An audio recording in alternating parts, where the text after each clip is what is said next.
রাত্রে আমার ঘুম হয় নাই, তাড়াতাড়ি সকালও হইয়া গেল। ঠিক আছে, ব্রেকফাস্ট করে এবার কাজে বেরোতে হইবে। এবার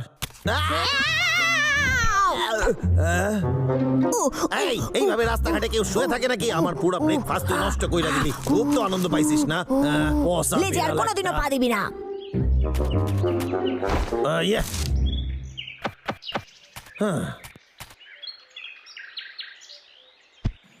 আজ কি খাবো বলতো? সুস্বাদু।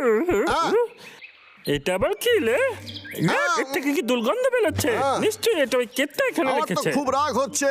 ওকে শিক্ষা দিতে হবে, ওর পরিবেশ দূষণের কোনো চিন্তা নেই। কি করছিস তুই? দাদা, কাজ হয়ে গেছে। এটা হলো একটা নকশা। আশা করি এই নকশা দেখে কেটটা এই আবর্জনাগুলো